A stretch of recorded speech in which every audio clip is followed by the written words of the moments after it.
And good Morgan. आज मैं आपको एक न्यू टॉपिक लेके आया हूँ आपके लिए। टॉपिक नेम वेक्सल प्रीपोजिशन। आपका हमारे चैनल में सबसे पहले वेलकम है। अब मैं आज जो आपको टॉपिक पढ़ाने जा रहा हूँ वो है वेक्सल प्रीपोजिशन। वेक्सल प्रीपोजिशन क्या होती है, बहुत सारे बच्चे ही पूछते हैं। वेक्सल प्रीपोजिशन उनको पढ़ तो लेते हैं बट समझ में नहीं आती। क्यों समझ में नहीं आती? क्योंकि हमें पता नहीं है कि जर्मन के अंदर आकुजाटिव कब यूज करते हैं और डाटिव कब यूज करते हैं। सबसे पहले ये टॉपिक पढ़ने से पहले आपके केसेस क्लियर होने चाहिए कि आकुजाटिव क्या होता है, डाटिव क्या होता है। जब आपके केसेस क्लियर है तो आप इसको इजीली समझ सकते हो। तो मैं आज आपको बताना चाहता हूँ वेक्सल प्रीपोजिशन। वेक्सल प्रीपोजिशन का मतलब होता है कि टू चेंज, जैसे टाउसन बोलते हैं जर्मन में, या एंडन बोल सकते हैं, चेंज करना। जैसे फॉर एग्जांपल एक आकुजाटिव में और एक डाटिव में। जैसे मैं जा रहा हूँ, इसमें मोशन हो रहा है, हलचल हो रही है। जैसे मैं यहाँ पे पढ़ा रहा हूँ, इसमें मोशन हो रहा है। तो गाइस उस सेंस के अंदर अपन इसका मतलब ये मानते हैं टू चेंज। तो वेक्सल प्रीपोजिशन का मतलब चेंज करना। एक सेंटेंस डाटिव में होता है, एक आकुजाटिव में होता है। तो आज ही इस वीडियो में मैं पूरा क्लियर करने वाला हूँ कि कैसे आकुजाटिव होता है और कैसे डाटिव होता है। ओके, तो सबसे पहले अपन जो वेक्सल प्रीपोजिशन होते हैं वो कितने टाइप्स की होती है इसके बारे में जानेंगे। इसके बाद में वेक्सल प्रीपोजिशन के हिंदी एंड इंग्लिश में मतलब जानेंगे कि वेक्सल प्रीपोजिशन कौन सी प्रीपोजिशन का क्या मतलब होता है। ओके, तो सबसे पहले मैं बता देता हूँ कि हमारी 9 प्रीपोजिशन होती है। ऑन प्रीपोजिशन मींस आप किसी के सारे कुछ करना। जैसे फॉर एग्जांपल ये दीवार है, इस दीवार के सारे हमने बोर्ड लगा रखे हैं, वहां पे ऑलवेज ऑन प्रीपोजिशन होगी कि ऐसे जैसे दीवार है इस पे हैंगर लगा रहे हैं, एनीथिंग कुछ भी टांग रहे हैं तो वहां पे हमें यूज करना है ऑन। ऑलराइट, ऑन का इंग्लिश में मतलब होता है at, on, to. Okay, next preposition जो होती है ऑफ। ऑफ जैसे फॉर एग्जांपल ये टेबल है हमारे पास, टेबल के ऊपर हम कुछ भी रख रहे हैं। जैसे ये मार्कर है, मार्कर में टेबल पे रख रहा हूँ या रखा हुआ है, तो रखने मोशन मूवमेंट हो रहा है, उस केस में अपन आकुजाटिव मानेंगे। और रखा हुआ है, अपन किसी को बता रहे हैं कि टेबल पर पेन रखा हुआ है, मार्कर रखा हुआ है, वो सेंटेंस हमारा डाटिव होगा। ओके, हिंटर इसके ये होते हैं एट, टू, ऑन, अपॉन, किसी के ऊपर। ठीक है, हिंटर का मतलब होता है बिहाइंड, किसी के पीछे। जैसे फॉर एग्जांपल मैं यहाँ पे खड़ा हूँ, मेरे पीछे बोर्ड लगा हुआ है, तो वहां पे अपन कौन सी वेक्सल प्रीपोजिशन मानेंगे? हिंटर। बट ये डिपेंड करता है कि कौन सी आकुजाटिव है और कौन सी डाटिव है। नेक्स्ट जो प्रीपोजिशन है इन का मतलब होता है इन। जैसे ये रूम है, इसके अंदर हम है इन। जैसे ये क्लास है या किसी के अंदर आप हो तो वहां पे आपको इन यूज करना है। ऑफिस हो, ऑफिस में हो, इन यूज करना है। तो आपको कोई पूछता है कि वो जी वेयर आर यू, आप बोलते हो ना आई एम इन ऑफिस, तो वहां पे आपको इन यूज करना है। इंग्लिश वाला इन जर्मन में होता है और इसका मतलब इनटू भी होता है। ऑलराइट, नेबन होता है नियर। जैसे अपन डाटिव प्रीपोजिशन पढ़ेंगे, डाटिव प्रीपोजिशन के अंदर एक जो प्रीपोजिशन होती है बाई। बाई को कैसे यूज करते हैं अपन? बाई का मतलब क्या होता है? बाई का मतलब भी नियर होता है। और ये जो प्रीपोजिशन है नेबर, इसका मतलब भी नियर होता है। और बिहाइंड पीछे भी होता है। सॉरी, नेबर का मतलब नियर होता है। और नेक्स्ट टू, यहाँ पे बिहाइंड नहीं आएगा। Okay, sorry for that. तो नेक्स्ट टू, जैसे फॉर एग्जांपल यहाँ पे खड़ा हूँ, मेरे आगे कोई बंदा खड़ा है या मेरे पास में कोई बैठा है, तो वहां पे आप ऑलवेज यूज करोगे नियर या नेक्स्ट टू। नेबर मींस यूबर अबाउट होता है। जैसे अब मैं बोल रहा हूँ कि जैसे मैंने आपको समझाया कि जैसे कोई टॉपिक लेंगे, अपन बोलेंगे उसको कि मैं इस टेमा पे बोलना चाहता हूँ, तो बोलते हैं इस म्यूजिक यूबर दस टेमा एक्सप्रेशन। ऑलराइट, तो उस केस के अंदर अपन यूज करेंगे यूबर। ओके, अबाउट भी होता है यूबर का मतलब, और अक्रॉस भी होता है और ओवर भी होता है। जैसे ये छत है, छत के ऊपर पंखा लटक रहा है, अपने ऊपर पंखा लटक रहा है, हवा में लटकी हुई चीज होती है, वहां पे आपको क्या यूज करना है? यूबर। ओके, उंटर होता है अंडर, अमाउंट। जैसे फॉर एग्जांपल आप किसी अंडरपास से जा रहे हो या आप बैग में कुछ रख रहे हो, ठीक है, या आप चेयर के नीचे या आप बता रहे हो कि चेयर के नीचे डॉग बैठा है, कैट बैठी है, तो वहां पे आपको ऑलवेज यूज करना है उल्टा। फॉर का मतलब होता है इन फ्रंट ऑफ। जैसे मैं यहाँ खड़ा हूँ, मेरे सामने कोई बंदा है, मैं बता रहा हूँ कि मेरे सामने वो खड़ा है, जैसे मेरे सामने चेयर रखी है, मेरे सामने टेबल रखी है, मेरे सामने मोबाइल है, मेरे सामने लैपटॉप है, वहां पे आप उस केस के अंदर आप फॉर यूज कर सकते हो। बिफोर भी होता है, इसका मतलब जैसे अपन बोलते हैं 5 बजे से पहले आऊंगा, 6 बजे से पहले आऊंगा, 7 बजे से पहले आऊंगा, वहां पे आपको यूज करना है फॉर। आगे और फॉर अपन टाइम के लिए भी यूज करते हैं। जैसे अपन टाइम यूज करते हैं, जैसे मैं बताता हूँ कि मैं 5 बजे से पहले आऊंगा, 6 बजे से पहले आऊंगा, तो वहां पे आपको फॉर यूज करना है। सीजन का मतलब होता है बिटवीन। जैसे मैं यहाँ हूँ, मेरे दोनों तरफ और 2 बंदे खड़े हैं, मैं बोलूंगा कि मैं इन दोनों के बीच में खड़ा हूँ, वहां पे यूज करना है सीजन। जैसे 2 चेयर है, जो 2 चेयर के बीच में एक और चेयर रखी हुई है, वहां पे आप सीजन यूज कर सकते हो। तो गाइस ये प्रीपोजिशन है, इनके मतलब मैंने आपको बता दिया। अब इन्हीं प्रीपोजिशन के मैं सेंटेंस लिखने जा रहा हूँ, तो आप हमारे वीडियो पे बने रहिए और सेंटेंस देखिए कौन सा अपोजिटिव होता है, कौन सा डाटिव होता है। ये टॉपिक आज मैं आपका बिल्कुल क्लियर करना है। एग्जाम्पल देखते हैं, हमने मतलब जान लिए, अब एग्जाम्पल पढ़ेंगे। देखो वहीन और वो, आप देख रहे होंगे वहीन क्या होता है? वहीन का मतलब होता है यहाँ से कहीं दूसरी जगह जाना है या हलचल करना, हलचल होना, वहां पे वहीन यूज करते हैं। वो यानी एक ही जगह पे रहना। बिल्कुल आपको क्लियर बताने वाला हूँ कि वहीन का मतलब, जैसे फॉर एग्जांपल है, मैं अभी कुछ राइट कर रहा हूँ, ये क्या वहीन में आएगा, और मैं जैसे इसे एक जगह पे हूँ, तो ये किस में आएगा? वो में आएगा। ओके नेक्स्ट, इसमें बताने वाला हूँ 2 एग्जाम्पल मैंने लिए हैं आन के, 2 लिए आउ के। सबसे पहले आपको गाइस, अगर आप एक्टिव होकर हमारे वीडियो को देख रहे हैं, तो आप देख के ये बताएंगे, ये मैंने इमोजी जो यहाँ पे डाली है, ये इमोजी किसकी है? फॉर एग्जाम्पल प्रोएन, ट्रावरिस, एनीबॉडी, कोई भी आप कमेंट बॉक्स में जरूर बताएं ये इमोजी आपको क्या लग रहा है इससे, ठीक है, ताकि मुझे पता चले कि आप हमारा वीडियो एक्टिव होकर देख रहे हो। ओके गाइस, तो देखिए आन का मतलब होता है, जैसे एग्जांपल लेके आया हूं मैं बिल्कुल जर्मन में, air hang Das build on the one. Okay, इस सेंटेंस का मतलब हुआ वह है फोटो दीवार पर टांग रहा है, हैंग कर रहा है। तो मैं आपको यहाँ पे बता देता हूँ, एयर का मतलब क्या होता है? ही। हैंग यानी हैंग करना, टांगना। ओके, दास बिल्ड। अब मैं आपको ये क्लियर बताने वाला हूँ कि ये सेंटेंस किस में बना है, एक्कुजेटिव में बना है। तो यहाँ पे हमारा सब्जेक्ट आ गया, फर्स्ट पोजीशन, सेकंड पोजीशन हमारी वर्ब आ गई, थर्ड पोजीशन जो आया ऑब्जेक्ट आ गया। ये ऑब्जेक्ट किस में आएगा? दास बिल्ड लगाया, क्योंकि फोटो का आर्टिकल क्या होता है? दास होता है। तो हमारा ये एक्कुजेटिव के अंदर दास का दास ही रहता है, चेंज नहीं होता है। ऑलराइट, ऑन, अब हमने लगा दिया ऑन। ऑन क्या होता है? प्रीपोजिशन होती है किसी के, जैसे मैंने आपको बताया था, ऑन, ये दीवार पे आप फोटो टांग रहे हो, कुछ भी टांग रहे हो, तो वहां पे आपको यूज करना है ऑन। तो ऑन हो गया। ऑन दीवार, दीवार का मतलब क्या होता है? दीवार। तो यहाँ पे ये सेंटेंस एक्कुजेटिव में इसलिए बना है, प्रीपोजिशन के बाद में अपन ने एक्कुजेटिव क्यों यूज किया है? क्योंकि इसमें मोशन मूवमेंट हो रहा है। ऑलराइट, जब भी मोशन मूवमेंट होता है तो वहां पे अपन एक्कुजेटिव मानेंगे। तो air hang Das build on the one, वह फोटो दीवार पर टांग रहा है। ओके, नेक्स्ट सेंटेंस डाटिव में बता देता हूं मैं, दास बिल्ड हैंग ऑन देयर वन।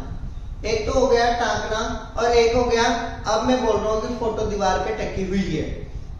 तो टकी हुई है तो उसमें मोशन मूवमेंट नहीं हो रहा, बस नॉर्मली मैं बता रहा हूँ कि टकी हुई है। तो उसमें अपन क्या यूज करेंगे? दास बिल्ड। ये क्या, दास बिल्ड क्या हो गया? यहाँ पे सब्जेक्ट बन गया। तो दास बिल्ड सब्जेक्ट बन गया। तो दास बिल्ड के अकॉर्डिंग हमने वर्ब का कॉन्जुगेशन क्या कर दिया? हैंग। हैंग जो वर्ब होती है, तो उसका कॉन्जुगेशन अपन ने क्या कर दिया?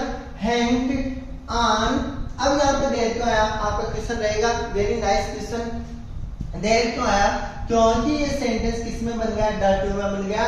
तो अब मैं बता देता हूँ आपको, दी वाली टेबल में क्या होता है? दी और देयर, ये हमारे किस में होती है? Nominative, accusative and dative. तो आपने सेंटेंस देख रहे हैं कि इसमें नो मोशन हो रहा है, कुछ भी चेंज नहीं हो रहा, हलचल नहीं हो रही, एक ही जगह पे फोटो टकी हुई है, नॉर्मली बता रहे हैं। तो यहाँ पे ऑन के बाद में आपने डाटिव में क्या यूज कर लिया? There one. Alright, I hope आपको समझ में आ गया होगा। नेक्स्ट, ये हो गया हमारे ऑन के। आपको यूं भी दूंगा मैं ऑन की, आपको समझ अच्छे से आ जाएगा। अब अपन देखते हैं आउ। आउ का मतलब भी ऑन होता है, जैसे मैंने एग्जांपल बताया कि किसी के ऊपर कुछ काम करना। तो यहाँ पे एयर गेट आउट आइन बेड, क्या होता है गाइस, बेर क्या होता है, माउंटेन। बेर का मतलब होता है माउंटेन। एक अब यहाँ पे सेंटेंस हो गया एयर गेट ऑफ आइरन बेर, वह माउंटेन पे जा रहे हैं। कोई भी माउंटेन पे चढ़ता है जाता है तो वहां पे मोशन मूवमेंट हो रहा है, वो जा रहा है एक जगह से दूसरी जगह पे मूव हो रहा है, तो मोशन मूवमेंट हो रहा है। तो ये किस में हो गया, आपको जाती में हो गया, और इसका मतलब हो गया एयर गेट ऑफ आइरन बेर। ऑलराइट, यहाँ पे आइरन क्यों आया, क्योंकि इसका आर्टिकल बेर का आर्टिकल क्या होता है, देयर। देयर का अपन उसमें लेंगे उन वेस्टिव आर्टिकल में क्या होगा, आइन। आइन का अपोजिट में क्या होता है, आयरन। इसलिए अपन ने यहाँ क्या किया, एयर गेट ऑफ आयरन बेर। ऑलराइट, नेक्स्ट वो डाटिव होता है एयर स्टेट ऑफ आयरन बेर। अब कोई बंदा माउंटेन पे खड़ा है, तो गाइस आप यहाँ मुझे बताओगे कि यहाँ पे आयरन आएगा या आइनम आएगा, एनीबॉडी एल्स। यहाँ पे आयरन नहीं आएगा, यहाँ पे आइनम आएगा, क्योंकि यहाँ पे ये सेंटेंस डाटिव बना है, तो डाटिव के अंदर अपन आइन का आइनम यूज करते हैं। तो एयर स्टेट ऑफ आइनम बेर, इसका मतलब हो गया कि वह माउंटेन पे खड़ा है। ऑलराइट, तो गाइस ये दो एग्जांपल ऑन और आउट के एग्जांपल हो गए। हम आज आपको पूरे एग्जांपल बताने वाले हैं ताकि आपका ये वेक्सल प्रीपोजिशन का टॉपिक क्लियर हो सके। अब हम हिंटर और इनके सेंटेंस भी पढ़ने वाले हैं। हिंटर का मतलब होता है बिहाइंड, पीछे। तो हिंटर का आपको सेंटेंस देखेंगे पहले, जी गैट हिंटर दास जोफा। तो जी यूज हुआ है हमारे फीमेल के लिए, तो जी के अकॉर्डिंग हमने वर्ब कॉन्जुगेशन कर दी गैट। वैसे जी आता आप तो वहां पे गहन यूज होती, बट यहाँ पे जी हम फीमेल के लिए यूज करें। हिंटर यहाँ पे आपको यूज करेंगे, तो हिंटर दास जोफा, इसका मतलब हुआ है कि वह सोफा के पीछे जा रही है, सोफा लगा हुआ है उसके पीछे से कोई जा रहे हैं, उसके लिए सेंटेंस वाई आगे जाके हो गया, क्योंकि यहाँ से मोशन होकर दूसरी जगह जाना। ओके, ऐसे एग्जांपल अपन नीचे वाला लेंगे। अब इसमें आपको बता देता हूँ, सोफा का आर्टिकल क्या होता है, दास। तो दास देम होता है, तो हम नॉमिनेटिव के अंदर क्या यूज करेंगे, अपोजिटिव में क्या और डाटिव में ये न्यूट्रल होता है। सोफा का आर्टिकल तो दास का, अपोजिटिव दास रहता है और डाटिव में देम रहता है। तो यहाँ पे अपन ने दास यूज क्यों किया, क्योंकि यहाँ पे मोशन मूवमेंट हो रहा है, ये सेंटेंस अपोजिटिव है, तो अपोजिटिव में नो चेंज, दास का दास ही रहेगा। नीचे वाला सेंटेंस, जी स्टेट हिंटर देम सोफा। अब इसमें मैं आपको बता देता हूँ, वह सोफा के पीछे खड़ी है। तो यहाँ पे जी लड़की वाला ही है, तो यहाँ पे जी के अकॉर्डिंग स्टेट यूज कर लिया। स्टैंड एक वर्ब होती है, स्टैंड अप, ठीक है, एक ही जगह पे खड़ा रहना।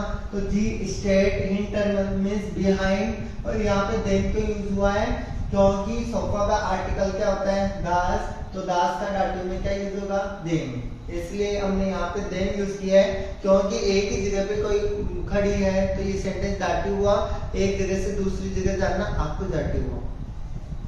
नेक्स्ट बोहिन आपको डाटिव, जी गेट इन देन बानोफ। इन देन बानोफ क्या होता है, बानोफ मीन्स होता है रेलवे स्टेशन, कि वह रेलवे स्टेशन में जा रही है। तो गाइस किसी भी शब्द के नीचे अपन जाते हैं तो वहां पे इन यूज करते हैं, जी गेट इन देन बानोफ। तो यहाँ पे हमारा बानोफ का आर्टिकल क्या हुआ, देयर। तो देयर का अपन यूज करेंगे देन और देन।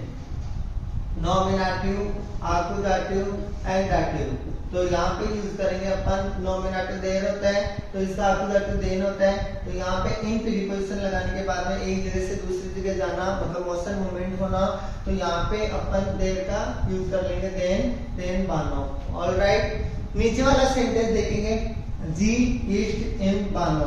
गाइस मैंने आपको कल भी बताया था और आज भी बता देता हूँ, इन प्लस दास दोनों को आप साथ में लिखोगे तो इंस होता है, और इन प्लस देम को आप साथ लिखोगे तो दोनों का क्या मिलके हो जाता है, इम हो जाता है। तो जी ईस्ट इन बानोफ, यानी वह रेलवे स्टेशन में है। तो ये हमारा डाटिव हुआ और ये आपको डाटिव हुआ। तो आपको ऐसे युग्म भी डालूंगा बाद में मैं। ये इंटर के हो गए हमारे दो, वो आपको डाटिव और डाटिव, ये इनका हो गया आपको डाटिव और डाटिव। अब हम पढ़ेंगे नेबन और यूबर उंटर फोर सेशन, 5 और बचे हैं, पांचों के एक एग्जांपल और देने वाला हूँ। एग्जांपल लेंगे अपन नेबन और यूबर। तो नेबर नेबर मीन्स नियर, फ्यूबर मीन्स अबाउट या ओवर। तो यहाँ पे आकुजाटिव भी लिख दिए हैं। आकुजाटिव इसको अपन क्या पढ़ेंगे, बहुत सारे बच्चे क्या पढ़ते हैं माजा, माजा नहीं है कैसे, इस जन्म में अपन माया पढ़ेंगे। माया, जेट्स, जीस, नेबन, आईने, फ्राउ। माया किसी लड़की के पास बैठ रही है, तो माया एक लड़की के पास बैठ रही है। तो ये आकुजाटिव होता है। इसमें मैं आपको बता देता हूँ जेटसन, जेटसन और जिटसन में डिफरेंट होता है। जेटसन आकुजाटिव में यूज करते हैं, इसका मतलब भी टू सीट होता है, और जिटसन डाटिव में यूज करते हैं, इसका मतलब भी टू सीट होता है। अगर एक कोई बंदी है या बंदा है बैठा हुआ है ऑलरेडी, तो दोनों के अंदर कॉन्जुगेशन सेम हो जाता है, तो समझ में नहीं आता, इसलिए हमने दो वर्ब दे दी है। तो यहाँ पे आप देख लो माया, जेट्स, जीस, नेबन, आईने, फ्राउ। फ्राउ क्या होता है लेडी, फ्राउ। अब यहाँ पे आईने, आईने, आईने वाली आपने टेबल में पढ़ा दी थी, आईने, आईने, आइनर। तो यहाँ पे मैं बता देता हूँ नॉमिनेटिव में आईने, आकुजाटिव में आईने और डाटिव में आइनर होता है। तो यहाँ पे हम जो सीखने जा रहे हैं आईने, तो आईने क्यों आया यहाँ पे, क्योंकि ये सेंटेंस कौन सा है, आकुजाटिव है। तो आकुजाटिव है, तो यहाँ पे आईने का आईने रहेगा, नो चेंज। ओके, अब नीचे वाले सेंटेंस में माया, जिट्स, नेबर, आइनर, फ्राउ। अब मैं आपको बता देता हूँ, यहाँ पे कॉन्जुगेशन हुआ था जेटसन का, और यहाँ पे कॉन्जुगेशन होगा जिटसन का। आप देख सकते हो जिट्स, माया, जिट्स, नेबर, आइनर, फ्राउ। तो ये सेंटेंस डाटिव बन गया। तो लेडी का आर्टिकल क्या होता है आईने, आईने का डाटिव में क्या हो जाएगा आइनर। ऑलराइट, माया, जिट्स, नेबर, आइनर, फ्राउ। माया किसी लेडी के पास बैठ रही है। ऑलराइट, अब नीचे नेक्स्ट जो सेंटेंस पढ़ेंगे अपन, देयर फोगल फ्लिक्ड ऊपर देन वन। यहाँ पे ऊपर यूज कर लिया, ये दीवार है, दीवार से ऊपर कोई भी बर्ड्स उड़ के जा रहे हैं या पक्षी उड़ रहा है। फोगल यानी पक्षी होता है, उड़ के जा रहा है दीवार के ऊपर से, तो वहां पे अपन यूज करेंगे फ्लीगन यानी फ्लाई करना। जैसे फ्लाइट भी जा रही है दीवार से, तो भी आपको यही सेंटेंस यूज करना है। देयर फोगल यानी पक्षी, फ्लिक्ड ऊपर यानी ओवर, देन वांड, वांड का आर्टिकल क्या होता है देयर, तो आपने यहाँ पे देयर का क्या यूज कर दिया देन। ओके, ऑलराइट, तो यहाँ पे ये सेंटेंस हमारा आकुजाटिव कंप्लीट हो गया। नेक्स्ट जो सेंटेंस है, देयर फोगल फ्लिक्ड ऊपर देन वांड। अब जैसे एक दीवार है, दीवार के ऊपर ही पक्षी कोई उड़ रहा है, क्योंकि तो वहां पे डाटिव मतलब ये तो हो गया एक जगह से दूसरी जगह जाना, मोशन मूवमेंट, और इसके अंदर मोशन मूवमेंट नहीं एक ही जगह पे उड़ रहा है। तो देयर फोगल फ्लिक्ड ऊपर देन वांड, यहाँ पे देन क्यों आया, क्योंकि ये सेंटेंस हमारा डाटिव हुआ। तो देयर वो टेबल आपको मैं बता देता हूँ, देयर, देन, देन। तो यहाँ पे इसके अंदर देन इसलिए आया क्योंकि सेंटेंस डाटिव हुआ, तो डाटिव के अंदर अपन आर्टिकल यूज करेंगे ऑलवेज ऑब्जेक्ट का डाटिव। ओके, तो नेक्स्ट एग्जांपल तीनों और बता देता हूँ, उंटर फोर्स लिसन। गाइस, तो अपन इनके तीनों के एग्जांपल देखने वाले हैं। वही मींस वही हो गया आपका, तो यहाँ पे एग्जांपल लेके आए उंटर के, दी कासे लेफ्ट जिस उंटर देन टिस। इसका मतलब हो गया काट से टेबल के नीचे जा रही है, मतलब लेगन का मतलब एक तरह से होता है रखा होना। तो दी काट से लेफ्ट जिस उंटर देन टिस। तो ये सेंटेंस हमारा आकुजाटिव हुआ है, दो वर्ड्स होती है इसमें, लेगन और लीगन। तो ये हमारी आकुजाटिव होती है और ये डाटिव होती है। ठीक है, तो हमारी रखना या किसी को मतलब काट से छोटी बिल्ली है तो उसको टेबल के नीचे बिठाना, सुलाना, उसके लिए अपन लेगन यूज किए हैं। तो दी काट से लेफ्ट जिस उंटर देन टिस। तो ये गाइस ये आकुजाटिव सेंटेंस है। तो टेबल का आर्टिकल क्या होता है देयर। तो यहाँ पे अपन ने क्या मान लिया है देन। देन क्यों मान लिया, क्योंकि हमारा सेंटेंस क्या है, सेंटेंस हमारा आकुजाटिव है, तो देयर का देन हो गया। ऑलराइट, नेक्स्ट सेंटेंस, दी काट से जिस उंटर देन टिस। अब यहाँ पे नीचे वाले सेंटेंस में बता रहे हैं कि बिल्ली टेबल के नीचे बैठी है। तो बिल्ली टेबल के नीचे उसका मोशन मूवमेंट हो रहा है, ऊपर वाले में तो अपन बिठा रहे थे, सुला रहे थे, उसमें मोशन हुआ था, इसमें कोई मोशन नहीं हो रहा। तो यहाँ पे दी काट से जिस उंटर देन टिस। तो यहाँ पे देन क्यों आया, क्योंकि सेंटेंस डाटिव है, तो यहाँ पे अपन ने क्या यूज कर लिया देन यूज कर लिया। ऑलराइट, तो इसका आर्टिकल देयर होता है, तो देयर का अपन ने किस में यूज कर लिया, देम में यूज कर लिया। तो यहाँ पे ये डाटिव हो गया। अब नेक्स्ट अपन पढ़ेंगे फॉर एयर स्टेल्ड जीस for the tour. Air stealth जीस फॉर द टूर। अगर कोई भी टूर यानी होता है डोर दरवाजा, उसका आर्टिकल क्या होता है, दी। तो यहाँ पे स्टेलन एक वर्ब होती है, दिस दी टूर। तो ये सेंटेंस अपोजिटिव है, इसके अंदर अपन ने दी यूज कर लिया है क्योंकि टूर का आर्टिकल दी होता है, तो दी और देयर होता है। ओके, तो अपन टूर अपोजिटिव सेंटेंस में अपन ने दी का दी रखा है। नीचे वाले सेंटेंस में air state for their tour. Okay, तो वह यहाँ पे कुछ भी रख रहा है, जैसे ये गेट के फॉर देयर टूर, फॉर यानी फ्रंट टॉप होता है के सामने, ठीक है। और यहाँ पे इसका मतलब हो गया कि जैसे मैं बोलता हूँ मैं गेट के सामने खड़ा हूँ, फ्रंट टॉप, तो गेट के सामने खड़ा हूँ, तो मेरे सेंटेंस में कोई अपोजिटिव होगा या डाटिव होगा, क्योंकि इसमें कोई मोशन मूवमेंट नहीं हो रहा। जैसे मैं एक जगह खड़ा हूँ तो ये नो मोशन सेंटेंस हो रहा है, तो इसको डाटिव मानेंगे। तो यहाँ पे थर्ड पर्सन की बात कर रहे हैं, इसलिए यहाँ पे वर्ब का कॉन्जुगेशन अकॉर्डिंग टू एयर के हो गया। और यहाँ पे हमने दी टूर होता है, तो दी का डाटिव के अंदर लेके जाओगे आप, तो देयर होता है, इसलिए अपन ने यहाँ पे क्या यूज किया है, देयर टूर यूज किया है। फॉर प्रीपोजिशन अपोजिटिव भी होती है और डाटिव भी होती है, तो डाटिव के अंदर आपने क्या यूज कर लिया, there tour. Alright, next sentence सबसे लास्ट जो प्रीपोजिशन होती है स्वीसन। स्वीसन थोड़ी बड़ी प्रीपोजिशन है बट बहुत ही अच्छी प्रीपोजिशन है, किसी के बीच में होना। जैसे फॉर एग्जांपल एयर लॉयड स्वीसन दी ऑटो। वैसे मैं बता देता हूँ, कार का आर्टिकल वैसे दास ऑटो होता है, यही होता है, हम फर्स्ट डे से पढ़ते आते हैं। बट यहाँ पे आप प्लूरल लेके जा रहे हो, तो वहां पे क्या हो जाएगा, ऑटोज, और इसका आर्टिकल क्या लग जाएगा, दी लग जाएगा।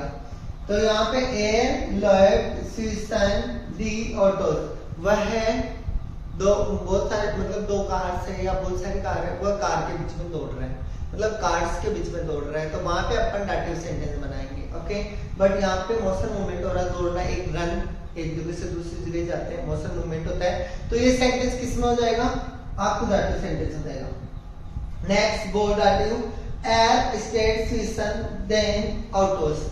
ये देन का है क्योंकि हम जब भी आर्टिकल यूज करते हैं, इधर लिख के बता देता हूँ आपको, दी प्लूरल के अंदर दी प्लस देन होता है, तो यहाँ पे देन यूज होगा क्योंकि डाटिव के अंदर देन यूज करते हैं अपन। तो यहाँ पे एयर स्टेड स्वीसन देन ऑटोस, और एस लगता है गाइस प्लूरल के अंदर। ओके, तो ये मैंने आपको आज क्लियर करवा दिया वेक्सल प्रीपोजिशन। आई होप सबको वेक्सल प्रीपोजिशन अच्छे से समझ में आई होगी। और हमारा अगर आपको वीडियो पसंद आया हो तो हमारे वीडियो को लाइक करना ना भूलें और सब्सक्राइब बटन पे जरूर क्लिक करें। Thank you so much. छोटी छोटी चीजें जानने के लिए हमारे चैनल से जुड़े रहिए। फिलहाल